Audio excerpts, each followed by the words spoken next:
Assalamualaikum warahmatullahi wabarakatuh. Halo semuanya, kali ini aku mau bikin menu masakan dari kacang panjang dan tauge. Di sini aku pakai setengah buah tomat, kita potong kecil. 2 siung bawang putih, kita iris tipis.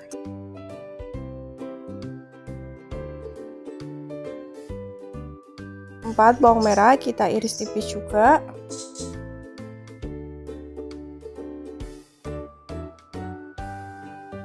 4 cabai pedas, kita potong.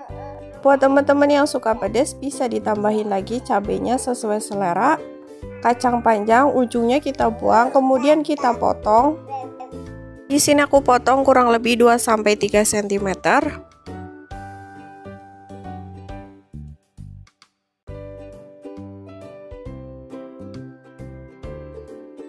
Jika sudah, kita sisihkan. Kemudian kita cuci bersih. Bawang merah dan bawang putih yang sudah diiris tipis kita tumis sampai aromanya itu harum. Sambil kita aduk rata. Tujuannya biar nggak gosong ya. Jika aromanya sudah harum, kita tambahkan irisan cabai dan tomat. Tambahkan 50 ml air. Setengah sendok makan kaldu bubuk, 1 sendok teh lada, setengah sendok makan garam, dan setengah sendok makan gula pasir.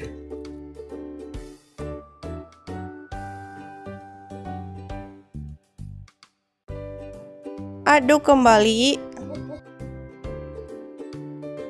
Tambahkan kacang panjang yang sudah dipotong.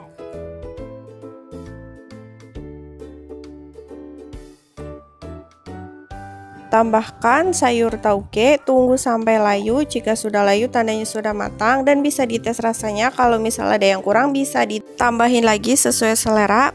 Nah, ini dia sudah jadi, cocok untuk lauk nasi panas. Terima kasih ya sudah menonton video ini, semoga bermanfaat. Selamat mencoba, sampai jumpa di video selanjutnya. Wassalamualaikum warahmatullahi wabarakatuh.